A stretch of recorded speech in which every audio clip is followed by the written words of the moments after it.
इस वक्त मौजूद हैं रोहिणिया पंचायत, बंजरिया प्रखंड रोहिणिया पंचायत की मुखिया प्रत्याशी गायत्री देवी पति औद पटेल। इस वक्त हम बात करेंगे रोहिणिया पंचायत के विभिन्न विकास के मुद्दों पे। चाचा, स्वागत है हमारे बंजरिया अपडेट पेज पे। बहुत बहुत आपका आप लोगों को भी बहुत बहुत धन्यवाद और बहुत बहुत बधाई आपको कि आप इस माहौल में आज इस माहौल को हम लोग सभी मूव आउट कर रहे हैं, जिस माहौल को हम लोग झेल रहे हैं, उस माहौल में आप जैसे प्रत्याशी चुनाव मैदान में आए। तो चाचा, हम ज्यादा समय जाहिर नहीं करते हुए हम चाहेंगे कि कुछ मुद्दे हैं, कुछ मुद्दे पे हम लोग बातचीत करें। पहला है कि हम इस पंचायत में आपका क्या मानना है कि जीतने के बाद, जैसे सारे पंचायत जो भी प्रतिनिधि आ रहे हैं सभी का मोटिव यही है कि वो जीतेंगे, उनका अच्छा पकड़ है, पंचायत में अच्छी व्यवस्था है। प्रथम प्राथमिकता की बात करें, आपके हिसाब से जीतने के बाद पहली प्राथमिकता क्या होगी आपकी? 15 वर्ष पहले से अपने यहाँ शिक्षा की व्यवस्था जो है कंप्लीट चरमरा गई है। मेरा प्रथम प्राथमिकता शिक्षा व्यवस्था में सुधार, सभी बच्चे पढ़ें, गरीब धनी सभी के बच्चे पढ़ें और सरकारी स्कूल में पढ़ें, इसकी व्यवस्था मैं सुनिश्चित करना चाहूँगा। जी जी। अभी एक उदाहरण मैं देता हूँ। लालू यादव की हुकूमत थी बिहार में और पश्चिम चंपारण बगल का है, हम लोगों के बगल में पश्चिम चंपारण है। वहाँ जमींदारों की संख्या बहुत है। जमींदार अपने खेत में गन्ना तो रोपते थे, लेकिन कटाई उसका करवाते थे सत्तन और भागल। सारे जमींदार दिल्ली और पटना चले गए। जब ही नीतीश कुमार की सरकार आई, इकबाल इतना बुलंद था कि सत्तन भागल बिल में घुस गए और सभी जमींदार दिल्ली और पटना से अपने इलाके में चले आए, अपने घर में चले आए। जी जी। तो मेरा ये इकबाल बुलंद है। मैं बच्चों के साथ बैठ के टीचर को कहूँगा पढ़ाओ, और जो लायक है वो पढ़ाएगा। और मैं आप लोगों से वादा करता हूँ कि जिस दिन हमको सर्टिफिकेट मिलेगा, जो शिक्षक पढ़ाने वाले नहीं हैं या तो वो ट्रांसफ़र कराएंगे या नहीं तो छुट्टी लेके भागेंगे। जी जी जी। तो इस तरह से मैं शिक्षा व्यवस्था, चूँकि वही कारण है, मैं हर जोतने वाले बाप का बेटा हूँ। आज 50,000 की भीड़ में मैं भाषण करता हूँ, लोग ताली बजाते हैं। उसका एकमात्र कारण है कि मैं पढ़ा लिखा व्यक्ति हूँ, मैं शिक्षित हूँ, इसलिए बड़े मंच पर खड़ा होकर मैं भाषण करता हूँ। जी। तो मैं चाहूँगा कि मेरे पंचायत के बच्चे, आज मेरे परिवार में अफसर हैं, बुढ़वा जिस गांव में अभी हम लोग बैठे हैं, यहाँ अपने पंचायत ही नहीं इलाके में सबसे ज़्यादा बुद्धिजीवी यहाँ मिलते जी, थे। जी। और शिक्षा का आयाम ऐसा हो गया है कि बुढ़वा के प्राथमिक विद्यालय में, मध्य विद्यालय में आज भैंस बनाता है, नाद रखा हुआ है। जी जी जी। यहाँ जो हेडमास्टर हुआ करता था आज नहीं है, लेकिन अपने पंचायत में ही है। उसको न पढ़ने आता है न पढ़ाने आता है, वो एक आवेदन नहीं लिख सकता है। जी, जी। वैसे व्यक्ति टीचर हैं अपने पंचायत में। सबसे पहले तो हमारे कहर का पहिलका कहर उन्हीं पर ढहेगा। जी जी जी। अच्छा चाचा, बहुत अच्छा लगा आपकी शिक्षा से के प्रति जागरूकता और शिक्षा के प्रति बातचीत को जानते हैं। चाचा, जहाँ तक हम लोग का मानना है, सभी किसी भी एरिया के और किसी भी क्षेत्र के विकास की अगर हम लोग बात करते हैं तो शिक्षा और स्वास्थ्य सबसे महत्वपूर्ण मुद्दा है। तो इस इलाके में स्वास्थ्य का मुद्दा भी उतना ही गंभीर है। जैसे अगर हम लोग बाढ़ की बात करें तो बाढ़ आने के बाद स्वास्थ्य वाली मुद्दे सबसे ज्यादा जटिल हो जाती है हम लोग के लिए। तो एक मुद्दा मैं आपसे और जानना चाहूंगा, स्वास्थ्य के मुद्दे में सिर्फ रोहिणिया पंचायत के संदर्भ में आपका क्या मत है और आप क्या करना चाहते हैं? अब हमारी बात सुन लीजिए जी। अपने ब्लॉक में एक CHC पास हुआ, 60 बेड का हॉस्पिटल। जी जी। लेकिन अपने यहाँ के प्रमुख हमारे सांसद से मिलके बरगला के, क्योंकि उसके 3 कमेटी के मेंबर होते हैं, जनप्रतिनिधि, एक प्रमुख होता है, एक सांसद होते हैं, एक विधायक। तीनों, एक तो विधायक उस पक्ष में नहीं थे जो अजगरी बने, जहाँ ब्लॉक हम लोगों का स्थापित है लगभग 4, अब की बार तो 5 महीने पानी में से डूबा रहा। वहीं पर बनाने का ये लोग विचार कर लिए और फाइनल कर दिए। हमको जानकारी मिली, अपने इलाके के लोग जगे, हम लोग जगाने का प्रयास किए, उस लड़ाई को हम लोग लड़े। और आप सबों को पता होगा जी 8 से 10 हजार की संख्या में ब्लॉक पर लोग उमड़ा, पूरे इलाके का, वो भी पानी में भीगते हुए। जी, तब जी। पहली बार अपने इलाके के लोगों के मन में जागरूकता पैदा हम लोग किए और लोग जागरूक हुए अपने हक की लड़ाई लड़ने के लिए। बात वहाँ नहीं बनी, फिर हम हाई कोर्ट गए और चीफ जस्टिस का निर्णय आया है कि बुढ़वा में सीएससी का निर्माण होगा। मैं समझता हूँ और सरकार से भी चिट्ठी आई है, क्योंकि विधायक जी विधानसभा में क्वेश्चन किए जी जी जी जी और विधानसभा के गेट पर सीएससी निर्माण बुढ़वा में हो उसका बोर्ड लगा करके खड़ा हुए। जी जी जी और उसका परिणाम हुआ कि मुख्यमंत्री के सेक्रेटरी का चिट्ठी कलेक्टर साहब को आया, जी। ये जायज मांग है तो वहाँ किया बनाया जाए। जाए। जी जी तो हम दोनों तरफ से जी माने न्यायपालिका और कार्यपालिका दोनों तरफ से हम जीते हुए हैं। जी आचार संहिता हटते ही जी हम मंगल पांडे जी से मिलेंगे, जो हमारे स्वास्थ्य मंत्री हैं, उनसे आग्रह करेंगे कि आप आके शिलान्यास करिए। अब केवल फॉर्मेलिटी बचा है और आपके यहाँ माने रोहिणिया पंचायत में ही सीएससी का निर्माण होगा, जो 60 बेड का होगा और चिकित्सा की भरपूर व्यवस्था, स्वास्थ्य का भरपूर व्यवस्था। बहुत बहुत शुभकामना अपने पंचायत और में बहुत बहुत बधाई आपके सभी पूरी टीम को, जिन लोगों ने सारे पूरे इलाका के लोगों को। आप लोग बंजरिया अपडेट देख रहे हैं, अगर जो लोग इसको देख रहे हैं वो लाइक करें, शेयर करें, कमेंट करें और आज इस इंटरव्यू को ज्यादा से ज्यादा लोगों तक पहुंचाएं, जिससे चुनाव में पंचायत के मुखिया प्रत्याशी या कोई भी प्रत्याशी अगर आपके सामने आ रहे हैं, उन लोगों के विजन्स को, क्योंकि बहुत सारे प्रत्याशी ऐसे हैं जो आपको अपने काम और विजन नहीं बता रहे हैं, वो सिर्फ ये बता रहे हैं कि हम आए हैं, हम विकास करेंगे। भाई विकास क्या करेंगे आप?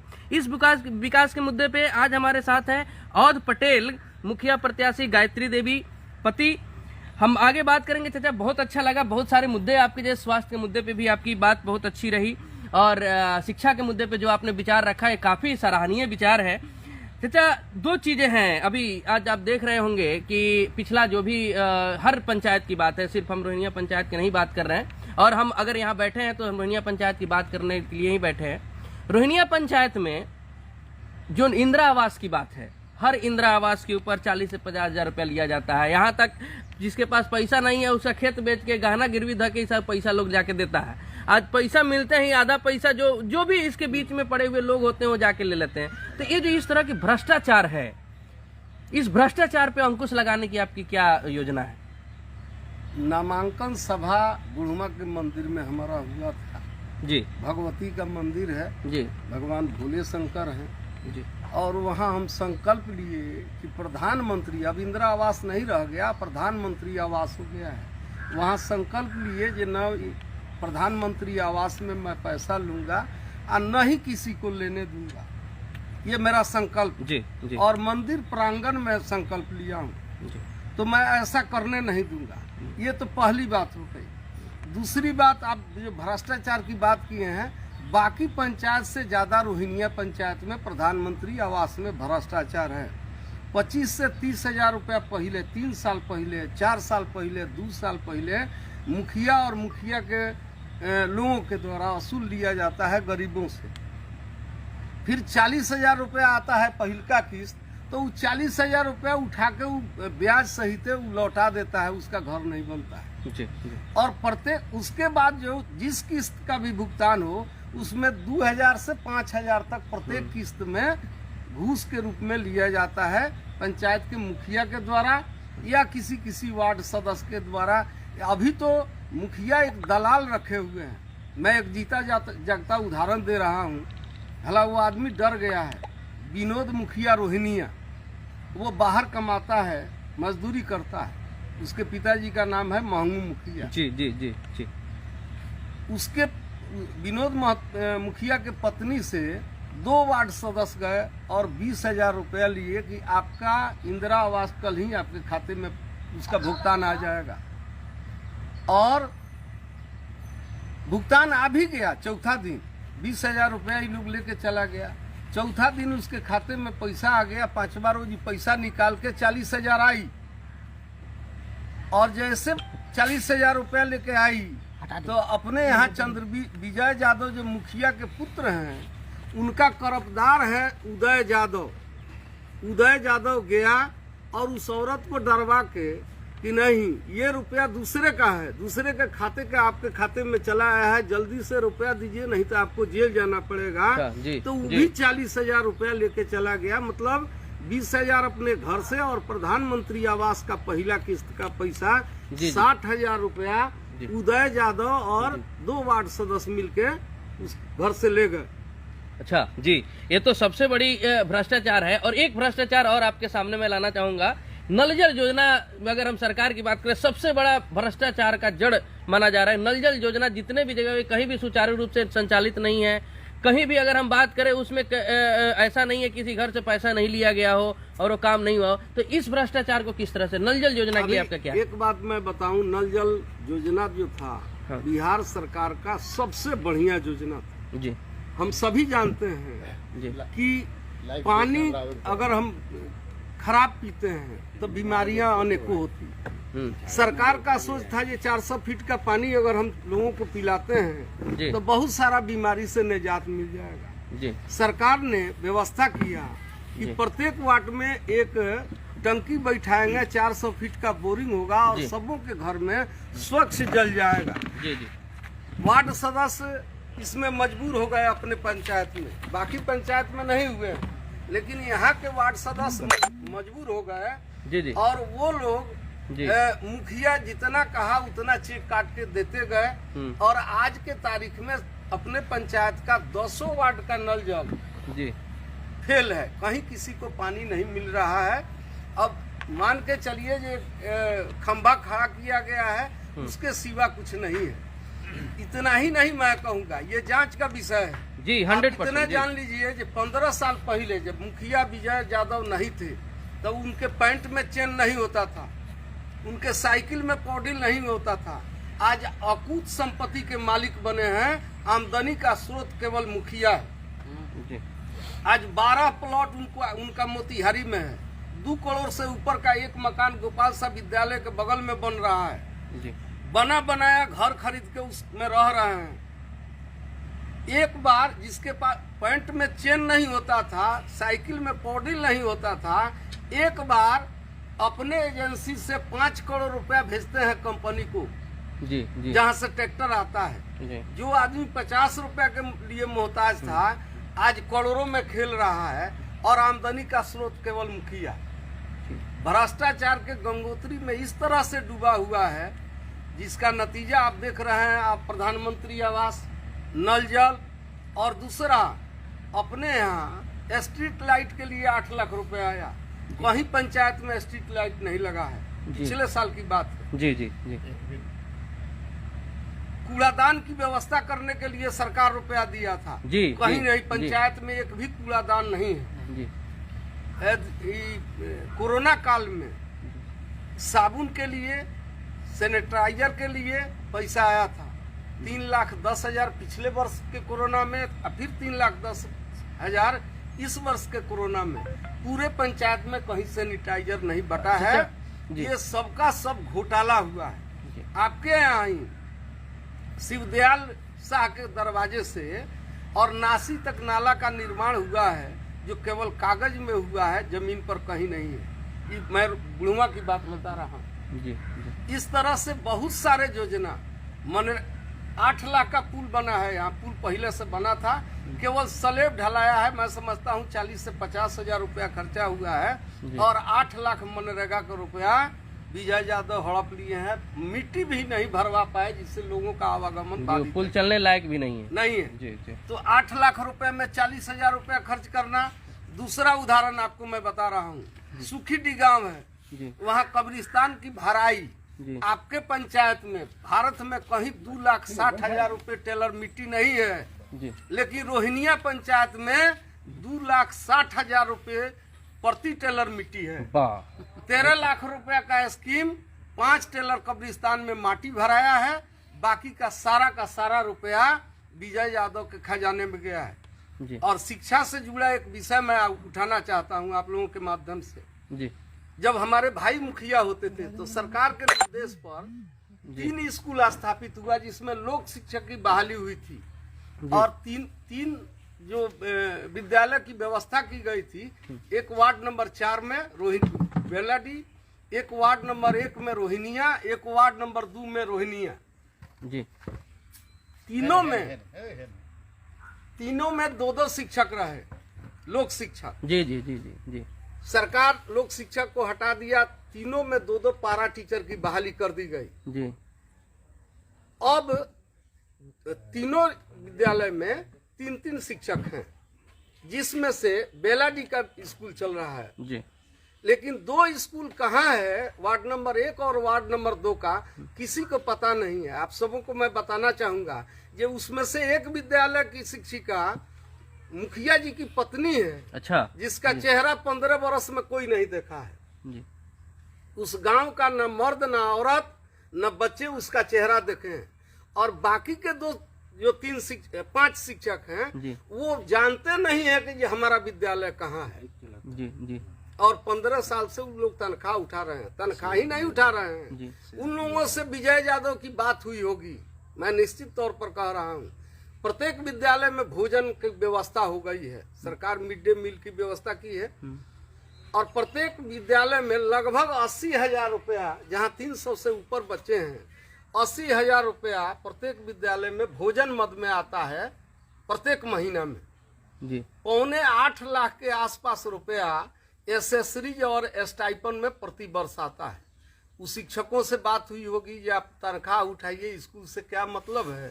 अब बाकी जो आता है सरकार से पैसा बच्चों के लिए, बच्चों के भोजन के लिए या उनके स्टाइपन के लिए, वो सब मेरे घर पर भेजिए। मैं हिसाब एक दिन कर रहा था बैठ के, मात्र 13 वर्ष का हिसाब है 3,88,00,000 एक विद्यालय का। इस तरह से 7,76,00,000 रुपया सीधे विजय यादव के घर में गया है। बच्चों का भविष्य तो चौपट होबे किया है, लेकिन सरकार के द्वारा दिया गया 7,76,00,000 रुपया विद्यालय के मद से जो बंद पड़ा है वो गया है विजय यादव के घर में। ये तो उतना ही नहीं। आज आप देख रहे हैं बहुत ही बड़ी खुलासा और पटेल जी कर रहे हैं, हमारे मुखिया प्रत्याशी गायत्री देवी पति। ये बहुत रोनिया पंचायत भ्रष्टाचार का एक, अगर हम बात करें तो सारे पंचायतों से कई गुना ज्यादा भ्रष्टाचार रोनिया पंचायत में हो रही है, और इसका आज बातचीत हो रही है तो इसका खुलासा हो रहा है। जो भी इस वीडियोस को देख रहे हैं, जहां से भी देख रहे हैं, इसे लाइक करें, शेयर करें, कमेंट करें, और आपकी राय इस वीडियोस के ऊपर क्या है, आप क्या सोच रहे हैं, आप अपनी राय कमेंट में हमें जरूर करके बताएं। ज्यादा जानकारी के लिए आप हमें मैसेज करें बंजरिया अपडेट के पेज पे। चाचा, बहुत अच्छी जानकारी, बहुत अच्छी बात हुई आपसे। एक चीज और हमसे शायद रह रहा है कि जो व्यवस्था आज तक पिछले 15 साल से आज तक बना हुआ है, एक जटिल व्यवस्था है, और एक व्यवस्था जो पिछले मुखिया लोग ने बना के रखा है, उस व्यवस्था को जड़ से खत्म करने के लिए आपकी क्या है, कैसे आप जड़ से खत्म कर पाएंगे उसको? यहाँ के जितने पढ़े लिखे नौजवान हैं अपने पंचायत के, उन सबों का सहयोग चाहिए। इसको जड़ से उखाड़ने में समय लगेगा, और जब सभी नौजवान हमारा साथ देंगे तो निश्चित रूप से इस व्यवस्था को पलटेंगे। निश्चित रूप से इस व्यवस्था के विरुद्ध हम जाएंगे, और जो व्यवस्था बनाया है मुखिया, उस व्यवस्था को उखाड़ फेंकने में आप सबकी सहभागिता आवश्यक है। जी। आज इस युवाओं की अगर बात किए हैं तो हर देश में युवाओं के लगभग 65% से 55%, 55 से 65% की आबादी युवाओं की है, और हर जगह की वो आबादी है, हमारे गांव की, हमारे पंचायत की, हमारे प्रखंड की, इस राज्य की भी उसी तरह युवाओं की। तो युवाओं से के लिए आपका क्या है कि युवाओं के लिए आप क्या करना चाहते हैं? पंचायत के माध्यम से युवाओं को बहुत लाभ नहीं दिया जा सकता है। जी जी। लेकिन जब हम हॉस्पिटल की लड़ाई लड़ रहे थे CSC का, जी, तो मुंटुन जी बैठे हुए हैं, इनकी सहभागिता प्रत्येक मीटिंग में होती थी। दीपू जी का भी होता था, भूलन पटेल जी का भी होता था। वहाँ हम तय किए थे एक मीटिंग में, इसके बाद हम डिग्री कॉलेज की लड़ाई लड़ेंगे। जी जी जी, बहुत बहुत बढ़िया, बहुत बढ़िया। और CSC जीत गए, फिर चुनाव में फंसे हैं हम लोग। डिग्री कॉलेज की स्थापना निश्चित रूप से अपने रोहिणिया पंचायत में करवाएंगे, और पहुंच है उसके कारण एक स्टेडियम भी हम बनवाएंगे, और वो अपने गांव में बनवाएंगे, क्योंकि मेरे गांव में उतना जमीन अवेलेबल है। बाकी के पंचायत भर में किसी गांव में उतना जमीन अवेलेबल नहीं है जहां हम स्टेडियम का निर्माण करा सकें। और मंत्री जो हैं बिहार सरकार में जो स्टेडियम दे सकते हैं, बनवा सकते हैं, उनके पास मेरी सीधी पहुंच है। मैं ये काम करूंगा युवाओं के लिए।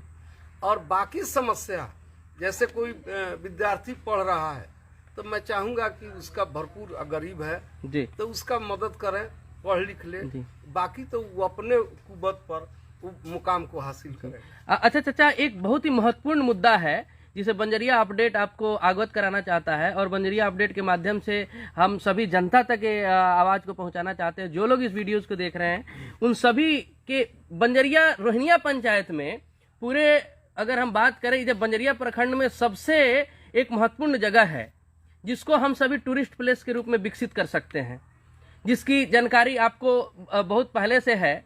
जो रोहिनिया चेवर की बात हम लोग कर रहे हैं, आज बिहार सरकार टूरिज्म को बढ़ावा देने के लिए, क्योंकि किसी भी राज्य में अगर हम बात करते हैं तो राजस्व टूरिस्ट से काफी ज्यादा आता है, ठीक है। अगर इस व्यवस्था में रोहिनिया चेवर का सौंदर्यीकरण की बात करते हैं, अगर वो व्यवस्था हो आपके पंचायत में आता है, इसीलिए पहले जनप्रतिनिधि हैं आप, एक ग्रास रूट पे आप ही का सबसे बड़ा महत्वपूर्ण योगदान हो सकता है।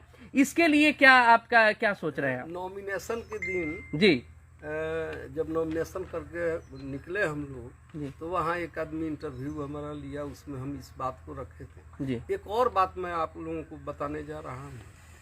15 साल हो गया चंद्रविजय यादव मुखिया उनको बने हुए, उनकी माता पिता और वो अपने खुद अभी 20वां बरस में प्रवेश करना चाहते हैं, साड़ी के बल पर, एनसीडी के बल पर, रुपया के बल पर, दारू के बल पर।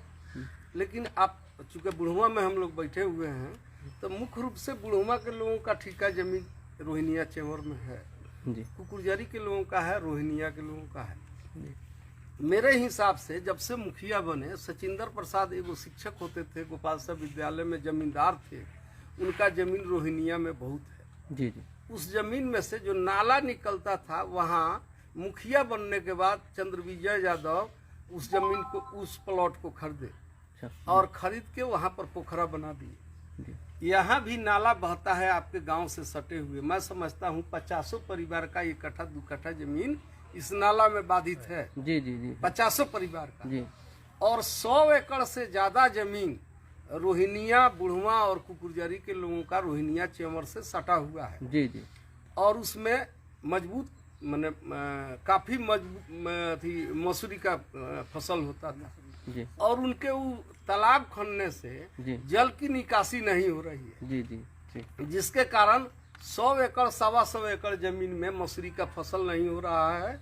और मैं समझता हूँ कि यह 14 बरस से हो रहा है और 14 बरस में यदि 1000 मन ही मसूरी को मान लें तो 14,000 मसूरी का घाटा अपने पंचायत के 3 गांव के लोगों का हुआ है। जी जी जी, ये बहुत बड़ा खुलासा है।